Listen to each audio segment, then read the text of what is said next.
Okay, cool. Well, here we go. You can hear me fine. Well, hello, everyone. This is Sid Graff with the 80/20 Show. It's the 80/20 service business. And today, our guest is Chad Johnson. Now, I've met Chad as a coach with a strategic coach coaching program out in Santa Monica. And some of Chad's background, or this is not his background, this is what he's doing right now. He's the CEO of Ceramic Decorating Company, and that's a well-established multi-generational company out of Los Angeles and now San Diego. He's also a coach with Strategic Coach. And just asked him a minute ago, he coaches 12 separate groups with Strategic Coach. He's also the patriarch of the Big Ski family, which I know is something you're really crazy about. Chad has 11 children, by the way. And this I found interesting. I didn't know this, Chad, from talking to you, but you're also a pilot. You've got a pilot's license and an Ironman triathlete and a grandfather. Is there anything else that people should know about you before we jump into our show today? Listen to you, Sid. It's such a joy to be on here today with you. And no, I think you pretty much covered it. I mean, that kind of sums up who I am. Okay. Well, that's quite a bit. And every time I look for more information, I'm like, oh, there's more. Oh, there's another layer to Chad. It's like the onion. We just keep peeling down. Boy, don't make me cry. How old is your grandchild? And a boy or girl? You know what? Believe it or not, Sid, I have 4 grandchildren. And What? it's crazy. Yes, I do. The oldest is 3 years old. And the youngest was literally born a month ago. So Wow. 4 little grandbabies, 2 boys, and 2 little grandbaby girls. So just, yeah, elated. Fantastic. What a blessing, right? Yes, very much so, for sure. When I first met you and found out that you have 11 children, and we have 4 children, people used to refer to me and my wife as that couple with all the kids. And I'm like, that's not really a lot. You know what? In today's day, it is. It really is. It is. But it made me think of, and I think it's in the book of Psalms or somewhere, but there's a Bible verse that says, blessed is the man whose quiver is full. Yeah. And is referring to children as arrows in a quiver. And however many that is for you, that your quiver is full, you're blessed. Whether Amen. it's 1, 10. So That's right. Couldn't agree more. way to go. Well, I'll tell you what, before we jump into all the background, I have one question I want to start with. I really want to ask you about free days, because from what I understand, you're very committed to your free days. And I'd like to know if you could just explain what they are, why they're important, and how taking free days makes you more effective so you actually get more done by taking time off. Sid, thank you for asking. It's so contra. It's a contrarian viewpoint because, right, as business owners, as entrepreneurs, we're told, hey, you know what? The more you do, the more you hustle, the more you're out there, the more you're grinding. There's so many people that kind of have this thought that you got to do it always bigger, better, faster, more of. And it wasn't until I came to coach, strategic coach, and Dan Sullivan is my coach, and he would sit there and he says, hey, the first thing you got to do is take more time off. And I said, what do you mean? I don't even have enough time as it is. And he says, the only way to raise the current value of all your time is to take time off the calendar for you. And he says, by doing that, all of a sudden rejuvenation happens. And he says, as an entrepreneur or business owner, your number one asset is you. No doubt about it. And he taught me over the last 15 years how to take care of myself. I'd really done a poor job of this. I was somebody who was really wanted to accomplish great things in my life, had big goals, had big dreams. And I was just like, I'm going to go until I get there and get it all done. Well, long story short, I started implementing these free days. And literally, if you said you've heard in my workshops, I sit there and talk about a gold free day where I literally take a 24-hour period or maybe 48 hours where I am literally focused on physical, mental rejuvenation. And I unplug completely from all work activities, all interaction with office, no email, no phone calls. I personally pull away from all social media. I just completely detox from all of that. And I go to somewhere where I can truly be rejuvenated. What has that done for me, Sid? It's unbelievable, because I didn't realize that, like a battery, right? I can absolutely expend my charge in the great things that I get to do in my business, in my life, in my family. And if I'm a drained battery, I absolutely diminish my impact at every level. I become less. and I start performing less, and the output is less creative. There's less value that's coming from me. And so the contrary or opposite of that is if I am truly, want to give my best, my A game to every single thing that I do, I need to take those days in advance and really take care of myself. And that isn't just for me. It's also for my wife and I. We have what we call silver free days where we take care of us and get time away. We have bronze free days where the entire family saying, hey, we need to slow down. We need to pause. We need to refill our cup so that we can be full and overflowing in the areas of our life. So yeah, free days have become a critical part of actually performing at the highest level possible for me. And I find that if I'm suffering at my performance, if I'm feeling drained, if I'm feeling like I'm not bringing my A game, the first place I need to look is, have I been taking care of myself? Am I truly rejuvenated? Am I where I need to be? And no matter what's going on the calendar, I need to get to those days, get where I need to be so I can come and play at that highest level. Yeah. Okay. It's so important. And you mentioned right at the beginning, it is counterintuitive, especially in the entrepreneurial hustle and grind sort of part of our culture. Excuse me. I was explaining to a friend, he's like, I don't get it. How can you take off more time and get more done? I'm like, well, we live in a heavily wooded area. We're in the mountains of Montana. I said, hey, you could take a pine tree down with a sledgehammer. You could just bludgeon it until you get it down. Or would you rather have a sharpened axe? What's going to make you more effective and take less time? So it's like sharpening the saw, Stephen Covey. Absolutely. So super important. Did it take you a long time to actually adapt to take it? Like the first time you planned a goal-free day, did you actually pull it off, or did something come up that was last minute and you had to go, stomp a squirrel and you got kind of sucked back into it? You know what? It was absolutely a journey for me. I was not able to flip a switch.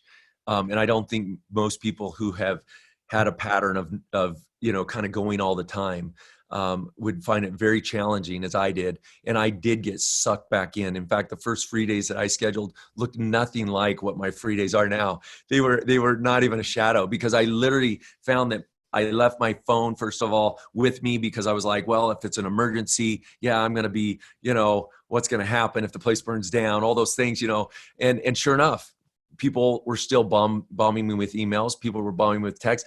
I failed to be completely honest with my team and others around me, telling them that, hey, this is a priority in my life because I want to give you my best. So I'm going to take some of this time away.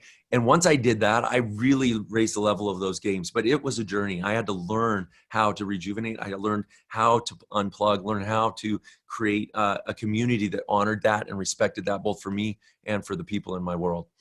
Oh, yeah, that's good. And that foreshadows several of the questions I'm going to ask you. But right now I want to kind of rewind and let's just drop back 10 years ago, maybe 15. You said you've been a strategic coach for about 15 years with Dan Sullivan, right?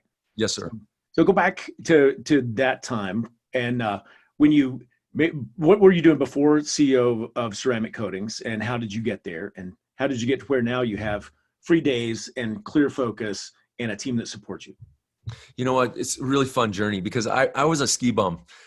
Started out as a ski patrolman, absolutely loved it, and was kind of an entrepreneur at heart in and all of it. I started a little mobile espresso business. It did well for a while. Then I sold it. I was really needing a career because I had a couple small children. My wife was like, hey, this is neat that you ski and you try these little side gigs, but it's not working. And so I jumped into the fire service. And I was a firefighter paramedic by training, and I jumped into that world of EMS, public service work, and quickly found that I was not a very good union employee, because I had this entrepreneurial mindset, and I'd go to the union meeting. I'm like, well, wait, how does the department make money, and how do we create value for the city? Because why don't we expand this? And they're looking at me like, what's your problem? We're just trying to get a 2% cost of living increase, and my brother to this day is a captain in the fire service. I love people in that industry, but it was not right for me, and so I ended up jumping out of that space because I talked to a financial advisor and I laid out my goals. And I said, look, I want to be worth $1 million, in about 5 years. And, at this time I was like 23, and the guy's looking at me and is like, dude, you're on glue. You're going to need to save like twice your monthly salary for 10 years to get to your goal. And I said, well, okay, I'm in the wrong career. I jumped into finance with UBS. I had a buddy that had majored in international finance, was in Colorado Springs. And he says, Chad, you would be great at what I do. And I said, what? I'm a firefighter paramedic. I'm a ski bum. And he goes, no, really, I think you've got those skill sets. So I went back there. I got hired by UBS. They put me into New York, got me trained, Series 7 license, insurance licenses. I started this career in finances. I was about 2.5 years into that, and we were doing phenomenal. I just found that I was good at really connecting with people and really giving them a comfort level and high level of trust. And we had some real solutions that we were bringing to bear. And I get a call from my father. And my father, it was very entrepreneurial, obviously, in the finance space, because if you didn't generate assets, gather assets, manage money, you're gonna wash out, and you were gonna do really poorly. And I really learned a lot in those years there of just what it takes, the tenacity of living in a results economy. I mean, it wasn't time and effort. It wasn't the fire service, man. It was time. It was 100%. Either you produced or you didn't get paid. And so it was. My father and uncle called me. It was 2002, and they just said, "Hey, look, we've been running this family business." Well, I'd grown up in that family business every summer. Even when I was going to school, paramedic and fire science school, I had been going back and working in the family business. And early on, I had actually really pressed into my dad and uncle and said, "Look, let me help you guys," because I was reading so many business books. I was always devouring the latest stuff on podcast. It wasn't podcast, but it was the latest trainings on business thinking around that time. And I really had this heart to grow a business. Well, they weren't ready for me. And I could see why now. I was just full of fire and, all these great dreams and ideas. But they called me, and it had been about a 10-year period that I'd been away. And they said, "Hey, would you be willing to come back and run this business?" And at the time I was like, "Guy, I don't know that I want to do it." But long story short, my wife and I made the call. We said, "Hey, this is something that's been in the family. My grandfather started in 1934. I said, "It's a shame if it doesn't keep going, So we moved from Colorado Springs back to LA, and I just dove in. And I'll be frank with you. I didn't have a free day for 2 years. I was literally putting my face in it every minute of every day. And I was trying my hardest to grow this business. And I had coaches at that time. I had a business coach, and I'm like, because I knew I needed to be, equipped with somebody in my ear that had an unbiased third-party view of me. And it felt like they were just saying, "Hey, do more, work harder, work longer, be more of what you're not." And I'm going, man, this is not working for me. And anyways, it was in 2004 that I came across Coach, and it was actually the guy I worked with, my buddy in finance. And Mike's like, "Chad, you got to join Coach. It's a whole different way of doing business. It's a whole different way of thinking." And sure enough, I mean, it was unbelievable when my eyes started to open to the fact that I have unique abilities, that I have these God-given gifts and these strengths and things I do that I can do better probably than a huge percentage of the population. But I also have a bunch of things that I'm really, really poor at, that I'm like maybe the worst. And that I had been trying to put it all into one big happy bundle. And I'd focused actually a whole lot of my energy on trying to make those things that I was so weak at, those insufficiencies I had, I tried to make them proficiencies. And in so doing, it was killing me. And yes, I was making some linear progress, Sid. I was seeing some growth, but it was not realizing the vision that I had when I said, "Hey, I want to be an entrepreneur," because I wanted massive freedom.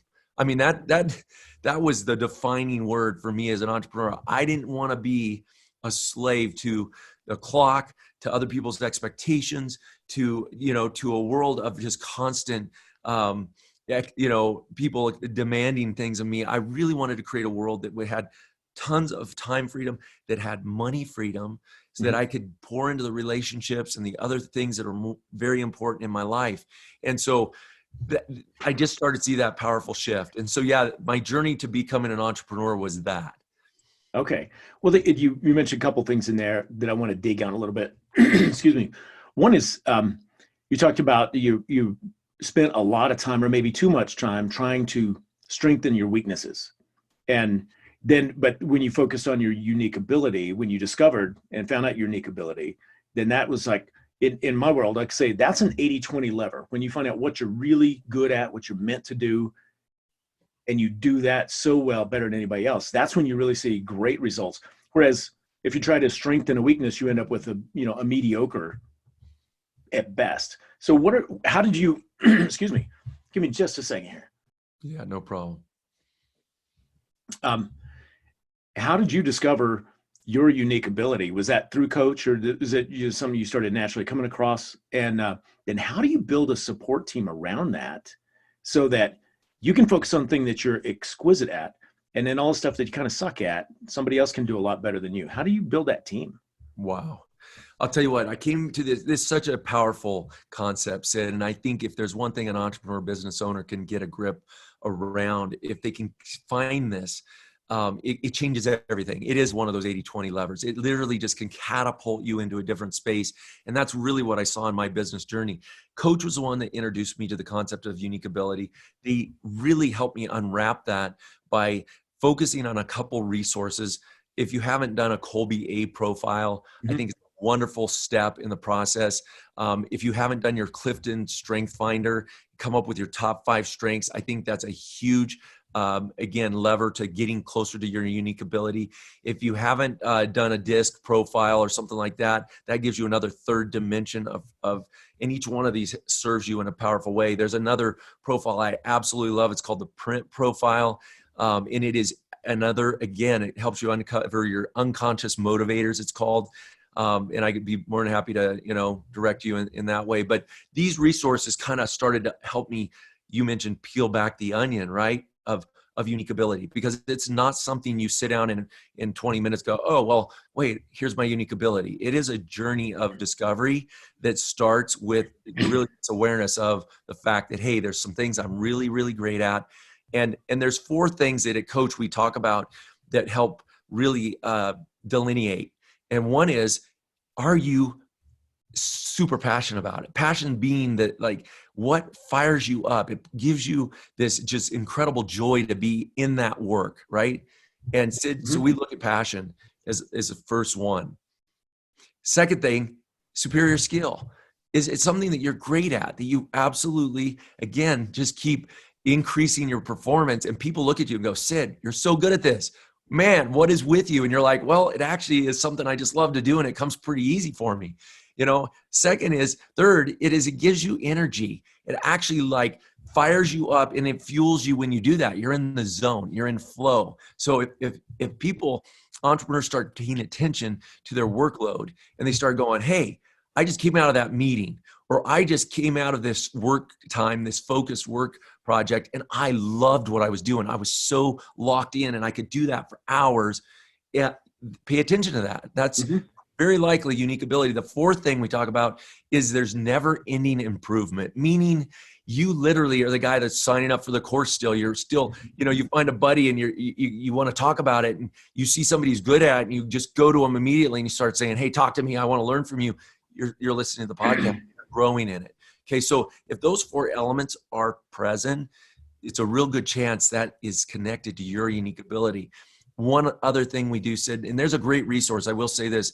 I think it's at literally uniqueability.com. And I don't know if you want to share resources, but it's a coach resource that is a little workbook that allows people to kind of accelerate their learning around unique ability. And it has you write letters to people that you've worked with, colleagues, clients, business partners, you name it, and ask them a little simple question that basically says, hey, what is it that you see in me that you really appreciate, that the way I create value for you, or the thing you count on me for, or the thing you say, hey, man, Sid, you do this better than anybody else, and I appreciate it so much. It's that outside perspective that really ratcheted up unique ability for me. And when I started to become aware of that, it was just like, okay, I got to start listening to what other people are saying, because I can take it for granted. And we tend to do that. We tend to diminish it. So I'd say that's really kind of the accelerated course on unique ability, how to start that journey, and then just paying attention day by day at the stuff you're doing, and does it fall into it. And then the other, and I will say this, at Coach, if you'll remember, we have you do what we call an activity inventory, write down everything you do, and then classify it. Hey, is this unique ability? Does it fit all 4 of those criteria, that we mentioned? Or is it something I'm just really good at? I have superior skill, but there's no passion. Maybe it was something I used to love, but I'm just like, I'm great at it. Or maybe it's just something you're competent. Yeah, you can do it, great, but it's not unique ability. Or the last one is maybe it's incompetent. And the power is, right, we have things, man. I know this, that dealing with any government agency and filling out their forms, I am literally incompetent. I'm sure I can work my way through it, but I literally just want to I hate the whole thing. Right. Yeah. And so I think finding those things is important. Once you find that, the power of this is in unique ability teamwork. And Sid, you hinted at this, right? You said, how do you support yourself? So Yes. that it's realizing that the thing that I am terrible at, somebody else, it's absolutely their unique ability. It's their passion point. And it's so hard to believe that, right? Because, Yeah. right? I mean, come on, we go, if I hate it, surely everybody hates this. Right. Right. And I found that, I'll give you an example. I had every book in my bookshelf on how to become an organized executive, an organized leader, an organized person, an organized, entrepreneur. I was reading all the books because I was terrible at it. And then when I came across this concept of unique ability, I mean, even after reading all the books, I'd gotten so little improvement, and I lived in a disorganized world. And so all of a sudden I wanted organization. I wanted simplicity. And so I literally went to my team after hearing this concept, and I sat down with them and I said, look, does somebody want to take over my office and manage all my stuff and like keep it organized and file it and color code it so that when I need something, I just ask? And you know what? 2 people on my team, their hands shot in the air and they're like, I would love to do that. It was their unique ability. That's how they got joy, was to take confusion and chaos and make simple systems and processes and create order. And so all of a sudden I went from years of trying to live in an organized world to literally in a moment living in an organized world that I didn't organize. And that's the power of unique ability, teamwork, because all of a sudden someone on my team was actually doing what they loved and they were doing more of it. And in so doing, they freed me up like endless hours, even in that one move, to all of a sudden freeing me up to do what I love to do, right? So that I could spend my time face to face with clients and customers and winning new deals or hiring new team members or the things I love to do. So that, when you start realizing that people outside are looking for you to give them their sweet spot work, when they're really wanting to stay in their unique ability and that theirs is different than you, all of a sudden you start hiring with a different lens, and freedom starts to show up in all kinds of places. Yeah. That it is remarkable. And that for a lot of our listeners, they start off as a one-man show and they grew a business, things like that. But many of us start off with what I call the farm boy work ethic, which is great to have, Yes. But then it starts to work against you after a while. But you say things like to yourself, like, well, if you want something done right, you have to do it yourself. Wow. Right. And you're like, oh, that can hold you back. How do you help? How do you help somebody? Because most of that is just in your head. Once you realize that, hey, I hate bookkeeping, I suck at it, and I will do anything to procrastinate and avoid it, but I don't want to pay somebody $25 an hour to do it. But then the day you do, you're so happy because it's done right, and it's just, you're like, but how do you help somebody, encourage them to like just step over that line? I mean, is there a test run, or is there like a mindset that you go, yeah, okay, somebody else can do this thing? You know what? I think there's 2 things that can help with this for me. One is look at your current, what do you earn? What do you make? Okay. And if you're making more than $20 an hour or $25 an hour, like you said, you've got to start making your time count for the highest value. And I think, like you said, as a bootstrapping entrepreneur, somebody who maybe, like you said, that farm boy work ethic, that I definitely grew up with a father that said, hey, if you want it done, do it yourself. Done right, do it yourself. Hey, a well-rounded individual can do, you need the oil change, do it yourself. I mean, it was literally everything. And I think if you can sit there and do the math, and all of a sudden when I was going to coach, I wasn't making a lot at that time, and I had barely kind of qualified to get in the program, but I was still making, equivalent of probably, I don't know, I was making $100,000 and $120,000 at that time. And I started going, well, wait, if I can pay somebody, $20 an hour, boy, am I money ahead. And so it's a math problem, I think, at first. But once you see the results of you freeing yourself up to do those things that you're absolutely passionate about, I'm convinced for most entrepreneurs, those things that we absolutely love to do are the thing that make it rain. We love to do the thing that grows the business. We love to do the thing that creates the highest value. And if we aren't, there's a very likelihood we aren't in business for ourselves. But if you are in business for yourself, that's arguably what happens. And when you can free yourself up from those lower I'm going to say lower level activities for a very, very insignificant price, all of a sudden you just start going, man, I just want to increase capabilities all around me. All you need to do is experience it once, though, literally once. Because I think when you get that powerful shift of, oh my word, I was spending this amount of time in non-productive area for me, because it's not even just non-productive, it's counterproductive. Yeah. And all of a sudden, and now this is a strength of mine through unique ability teamwork. I mean, your faith just goes through the roof. You go, you know what? I'm going to do this in every area of my life. And I wake up literally every week going, hey, how do I free up more? But it's powerful. And it is a mindset shift. But the math problem. The math is what really keeps you in it once you see it work. Yeah, for sure. Well, most of the time, so excuse me, of the 80-20 levers and stuff that people have in their businesses, ways to, and I don't say shortcuts, but like ways to really pull a lever to get a big result. I've always found that the biggest levers are in your head. Yes. It's changing the way you view something so you can look at it a different way. So that's why I would want to, let's spend our last few minutes together talking about like current events right now. That it's, I don't even know what date it is. It's April 6th. April 6th, that's right. 2020. And a lot of the world is freaking out about the coronavirus and how it's affecting the economy and their own personal businesses. A lot of business shut down, unemployment skyrocketed, but that lever in your head. Oh, yes. Here's a question I want to ask you, because you deal with a lot of small business owners, even some larger businesses with Strategic Coach and your own business and your own network. How are you seeing businesses pivot or adapt or innovate to stay profitable, to maximize the opportunity that's presented in crisis, rather than, because I see a lot of people that are just, oh my God, this guy's falling. This is terrible. Now, there are challenges. I don't want to minimize that at all. But even in a challenge, there's opportunity. What are you seeing, and how are people responding to it in a way that make a difference and doesn't run into panic? So good. Such a great question, Sid. And I think having the right mindset right now matters more than ever. You mentioned mindset, and I couldn't agree with you more. Dan Sullivan has a quote, and he says, always protect your confidence. And I'll tell you what, in a time like this, the ability for an entrepreneur to protect their confidence, it's absolutely vital. Whether you see yourself that way or not, as a business owner or entrepreneur, you're a leader, you're a coach, you're someone that your team is looking to, your clients are looking to, your family's looking to, your community is looking to. And I think there's never been a more important time for us as entrepreneurs and business owners to lead, and to lead with our thinking, to lead with our mindset. And when I say protect your confidence, right now for me and for many of the business owners I'm coaching, it's a return to fundamentals.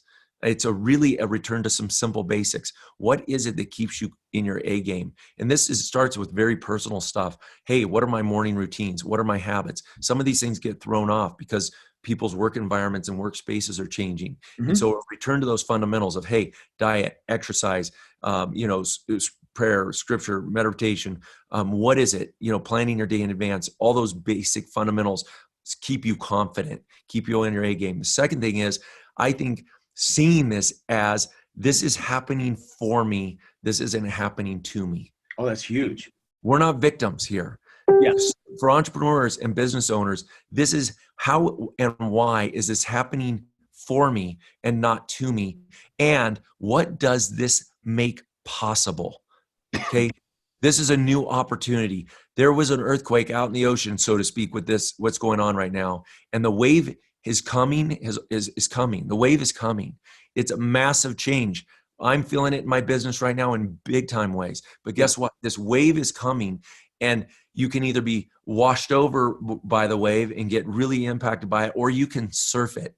And you can ride this in a whole new level of success like you haven't ever seen before. And I think if you're staying in this mindset of, hey, this is happening for me, that this is actually a phenomenal time to reset and to retool, to actually let it strengthen you and make you better. Yes, we're being sifted. There's no doubt. But the best entrepreneurs are having these mindsets as they go through. And the innovation that's coming out of this and will come out of this is mind-blowing. I literally was on 6 hours of Zoom calls with coach clients on Friday. And just to hear their upbeat, positive, hey, here's what this is doing. And I mean, everything from, resort owners and hotel owners that have restaurants, and they're sitting there saying, okay, look, I got 100% vacancy on my hotel, but my restaurant's supposed to close down. He goes, we shifted our entire message out to the community and all of our email lists and all of the people that are part, that we are not only just selling meals, come pick up your hot meal, but we have 5 freezer meals for your entire week. So you get 1 point of contact and we're going to feed you for a week. Okay. Yeah. Right. So all of a sudden he goes, the one person that might come once a month is now turning into a weekly 5-day-a-week customer. Yeah. Right. He goes, that revenue is actually skyrocketing and it's offsetting some of our expense on the other side. He goes, and what we're finding is it's building new capabilities within our organization. Another gym owner, they sat there and go, gyms are closed, done. He says, you know what?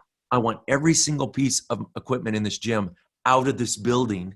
And he literally wrote contracts. And within, I think it was less than 48 hours, had every spin bike, every bench press, every machine in somebody else's home, basement, apartment, or garage.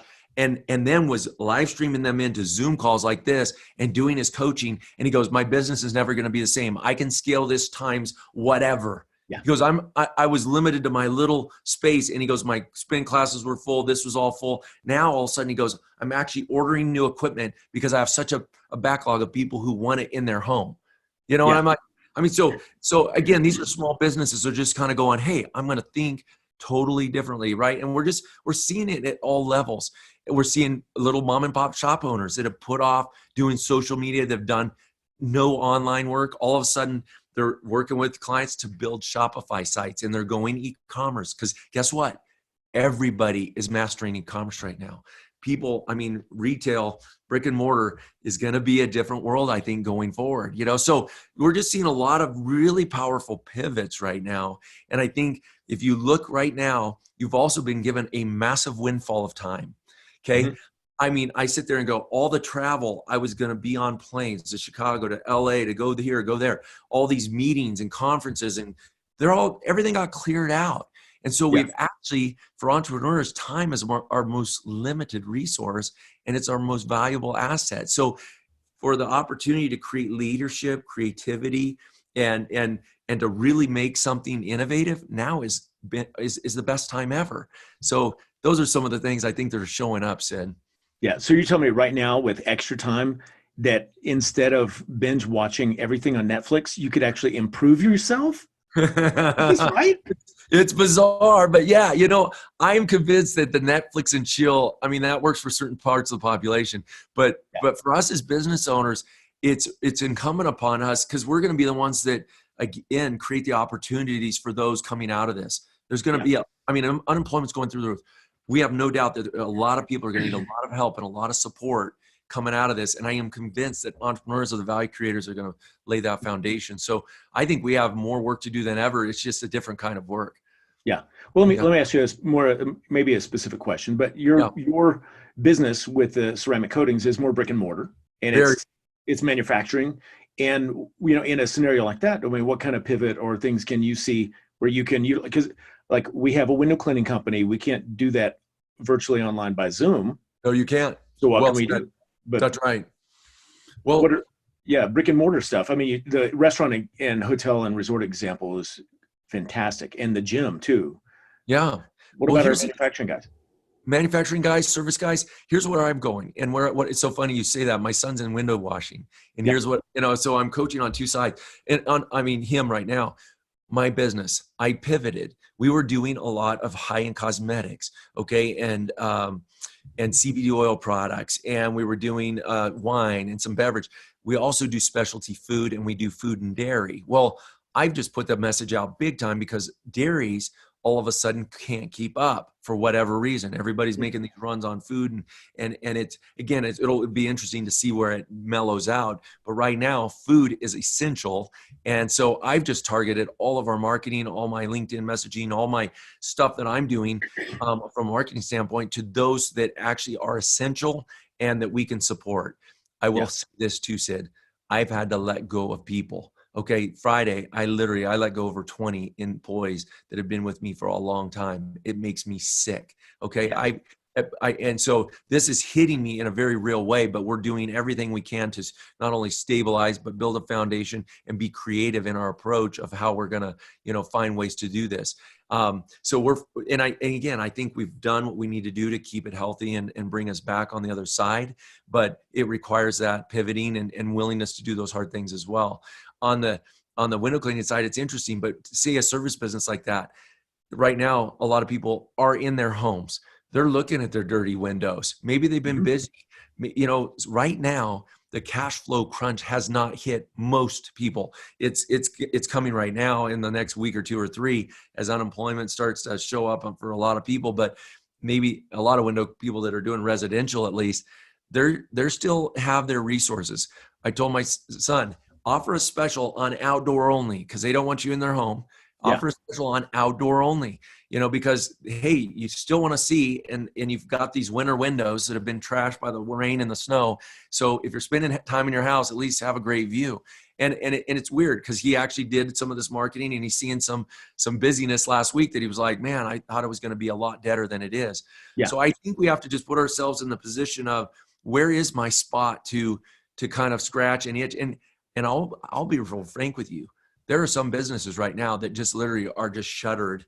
And they're left with, okay, this is not anything. This has gone to zero and I need to do something different. But maybe it's taking your current resources, your current capabilities and doing something in a new way. It is definitely a time that's forcing us to think differently than we ever have before. Yeah, I agree. And I loved what you said earlier about don't keep it in mind. This is not happening to me. It's happening for me.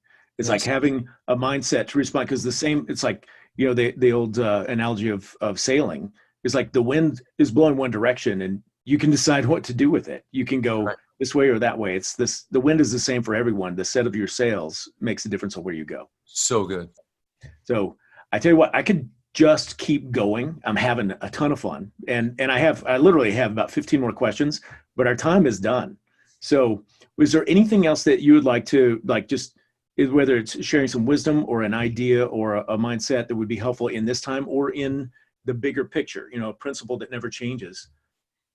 Yeah, I think if people have one thing that they keep front and center right now is that their mindset is the most important thing during this entire time, and that their ability to control their thoughts. There's a scripture I love. It says, take every thought captive. Yeah. And it means don't let anything enter your brain that's not feeding you. Don't let anything come into your mind right now. And for many people right now, that means, me included, I am massively reducing the amount of news that I process, because guess what? The message isn't that new every day, but it is a lot of negative news. If you just want to see death numbers rise, you just want to see numbers of employment, unemployment, all these things, it can really undermine your creativity and your ability to think clearly and proactively. And so if there's one thing I think I would encourage people, protect your mindset, protect your mind, make sure that nothing comes in that isn't making you better, stronger, more capable. And if it's not, dismiss it outright. One powerful way I do this is literally upon waking every morning, I'm like, thank you, Lord. And I fill in the blank. I'm living in a space of total gratitude every day. And that puts me in that place of confidence. And that allows me, I think, to respond creatively to what's going on. And that's what I want to do. I want to be a creative. I want to be a value creator in this time, and not somebody who's being weighed down, by all the negative messaging that's going on. Yeah. Thank you so much. And Chad, thank you for your leadership in life in the big picture, but also in these very challenging times as well, because not everybody is keeping their chin up, but people like yourself that are not only keeping their chin up, but putting the message forward like, hey, this is golden opportunity. It really is.